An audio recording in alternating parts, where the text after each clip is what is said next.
Europe का सबसे active volcano mount Etna फिर से फूट पड़ा है। ये eruption the 6th of February 2025 को स्टार्ट हुआ साउथ ईस्ट क्रेटर के वेस्ट साइड से। द 12th of February को एक नया क्रैक बन गया। ये क्रैक बोका नोवा क्रेटर के नीचे है। इरप्शन में इतना लावा और ऐश लग रहा है जैसे कोई ऑफ सीजन मेला हो रहा हो। पिघला हुआ पत्थर नदी की तरह, बिल्कुल हॉट चॉकलेट जैसा पहाड़ से बह रहा है। ये लावा फ्लो 3 किलोमीटर तक फैला है, 3000 मीटर ऊंचे क्रेटर से स्टार्ट होकर।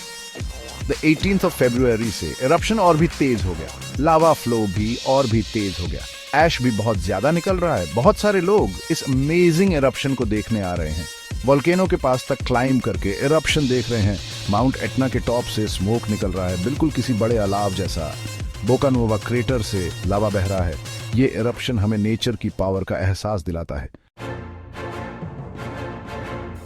ज्वालामुखी फटने से इधर उधर बहुत गड़बड़ हो रहा है।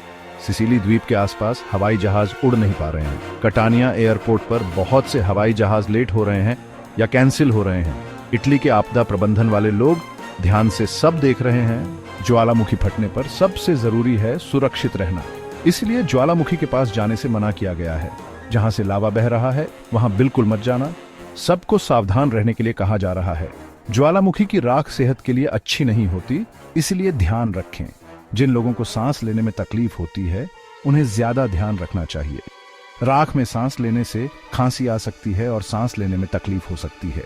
जहां राख ज्यादा हो वहां मास्क जरूर लगाएं। कुछ लोग खतरे को नजरअंदाज कर रहे हैं। कुछ लोग लावा के पास स्कीइंग कर रहे थे। ज्वालामुखी खतरनाक होते हैं, इसलिए हमें सावधान रहना चाहिए। एटना ज्वालामुखी का इतिहास बहुत पुराना और धमाकेदार है। ये यूरोप का सबसे ऊंचा ज्वालामुखी है। इसकी ऊंचाई लगभग 319 मीटर है, मतलब करीब 122 फीट। ये इटली के सिसिली आइलैंड के पूर्वी तट पर स्थित है और कटैनिया शहर के नजारे में सबसे ज्यादा दिखाई देता है। एटना हजारों सालों से फट रहा है। इसका पहला रिकॉर्डेड विस्फोट 1500 BC में हुआ था। तब से ये सैकड़ों बार फट चुका है। कभी छोटे मोटे विस्फोट तो कभी पोम्पी के वेसुवियस ज्वालामुखी जैसा बड़ा धमाका। इन विस्फोटों ने आसपास के इलाकों को बदल दिया है।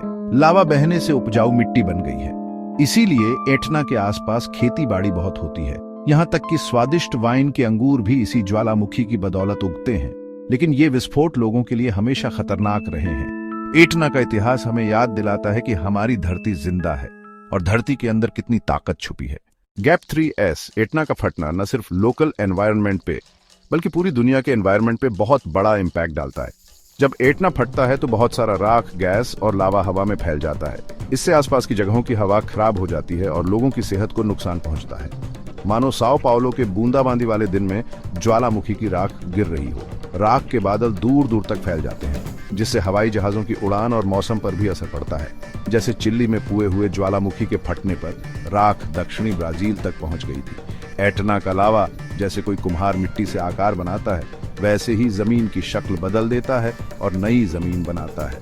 ये मिनरल वाली ज्वालामुखी की राख बाद में मिट्टी को उपजाऊ बना देती है, बिल्कुल ब्राजील की लाल बैंगनी उपजाऊ मिट्टी जैसी। इसीलिए एटना के आसपास इटली के सबसे ज्यादा खेतीबाड़ी वाले इलाके हैं। मानो इटली का अन्न भंडार। ज्वालामुखी की राख वाली मिट्टी में उगने वाले अंगूर और फलों के बगीचे, मानो एटना एक बावर्ची हो जो सबसे बेहतरीन पकवान बना रहा हो। दुनिया के सबसे अच्छे वाइन और फल पैदा करते हैं। लेकिन हर चीज अच्छी ही नहीं होती। जैसे कहते हैं ना, हानि लाभ जीवन का भाग।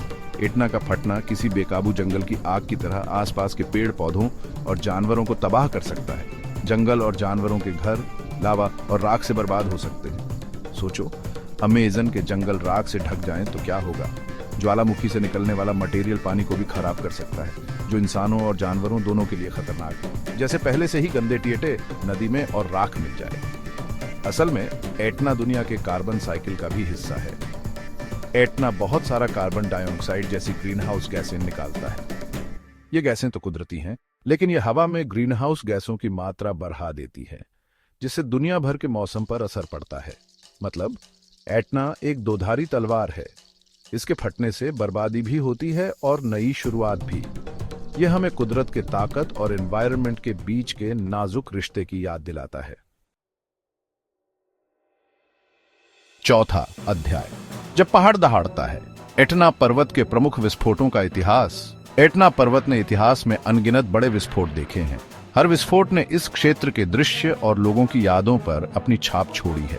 सबसे विनाशकारी विस्फोटों में से एक 1667 में हुआ था। इस विस्फोट का लावा कैटेनिया शहर तक पहुंच गया, जिससे व्यापक विनाश हुआ।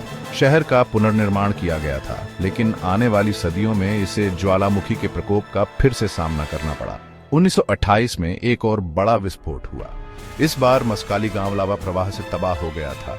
विस्फोट 18 दिनों तक चला, जिससे बुनियादी ढांचे को भारी नुकसान हुआ। हाल ही में 1951 से 1976 तक के विस्फोट उन लोगों की याद में ताजा हैं जिन्होंने इसे देखा था। लावा प्रवाह ने झपफराना एटना शहर को खतरे में डाल दिया। लावा के प्रवाह को मोड़ने और शहर की रक्षा के लिए काफी प्रयास किए गए।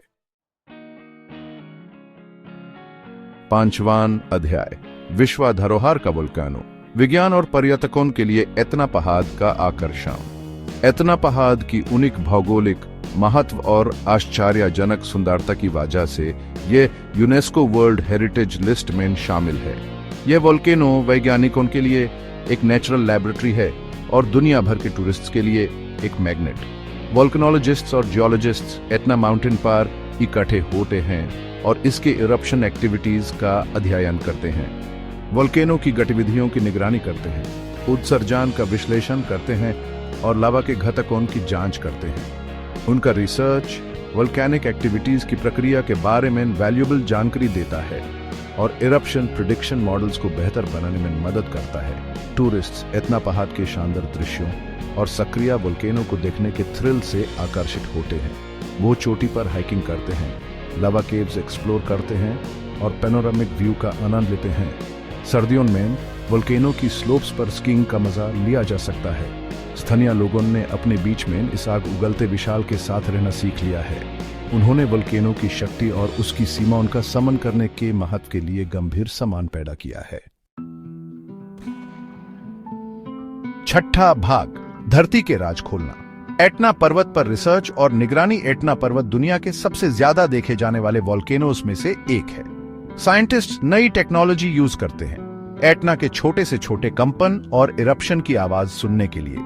साइस्मोमीटर भूकंप मेजर करने के लिए यूज होते हैं, जो अक्सर इरप्शन से पहले आते हैं। जीपीएस स्टेशंस जमीन में होने वाले बदलाव ट्रैक करते हैं, जो दिखाते हैं कि मैग्मा नीचे कैसे मूव कर रहा है।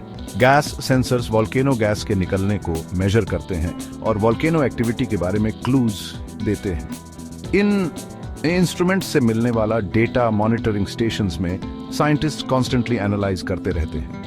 इस रियल टाइम मॉनिटरिंग से वोल्केनो के बिहेवियर में चेंजेस, जैसे वोल्केनो के जिंदा होने के साइंस, जल्दी पता चल जाते हैं। ये इंफॉर्मेशन टाइम पर वार्निंग देने और पब्लिक सेफ्टी के लिए बहुत इंपॉर्टेंट है। एटना पर रिसर्च सिर्फ मॉनिटरिंग तक ही सीमित नहीं है।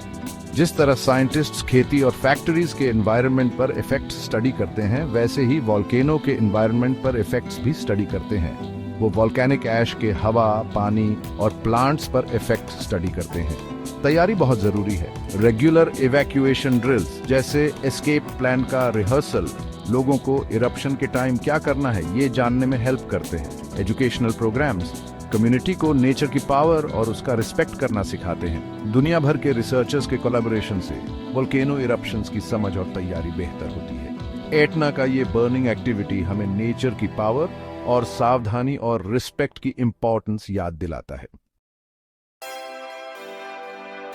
7वां अध्याय, जलते हुए विशालकाय के साथ सह अस्तित्व। प्रकृति की शक्ति के लिए तैयारी और सम्मान। एटना पर्वत का हाल ही का विस्फोट हमें याद दिलाता है कि हम एक ऐसी दुनिया में रहते हैं जो प्रकृति की शक्तिशाली ताकतों से बनी है। जहां हम इन ताकतों को समझने और भविष्यवाणी करने की कोशिश करते हैं, वहीं हमें इनकी अप्रत्याशित प्रकृति का सम्मान करने के लिए भी तैयार रहना चाहिए। एक सक्रिय ज्वालामुखी की छाया में रहने का मतलब है हमेशा सतर्क रहना, जैसे मछली पकड़ते समय। एटना पर्वत के आसपास के समुदायों ने ऑनफिस के समय में रास्ता खोजने की तरह आपातकालीन योजनाएं और निकासी मार्ग बनाए हैं। गर्मियों में डेंगू बुखार के बारे में जागरूकता अभियान की तरह जन जागरूकता अभियानों के माध्यम से निवासियों को ज्वालामुखी के खतरों के बारे में शिक्षित किया जाता है और यह सिखाया जाता है कि विस्फोट की स्थिति में क्या करना चाहिए। एटना पर्वत पर निरंतर शोध और निगरानी के प्रयास ज्वालामुखी से होने वाले जोखिमों को कम करने के लिए बहुत जरूरी है। ज्वालामुखी की गतिविधि को देखकर जैसे हम किसी चिड़चिड़े दोस्त के मूड का अंदाजा लगाते हैं, हम ज्वालामुखी के मूड की भविष्यवाणी कर सकते हैं और इसके उग्र प्रकोप से खुद को बचा सकते हैं। अपने ऑग्नेनिम नृत्य और अप्रत्याशित प्रकृति के साथ एटना पर्वत प्रकृति के रौद्र बल के प्रमाण के रूप में खड़ा है। यह प्रकृति का अपना आतिशबाजी का प्रदर्शन है। जैसे हम काम और जीवन के बीच संतुलन बनाने की कोशिश करते हैं, इस भव्य ज्वालामुखी का अध्ययन और निगरानी करके हम मानव अस्तित्व और हमारे ग्रह को आकार देने वाली शक्तियों के बीच नाजुक संतुलन को बेहतर ढंग से समझ सकते हैं।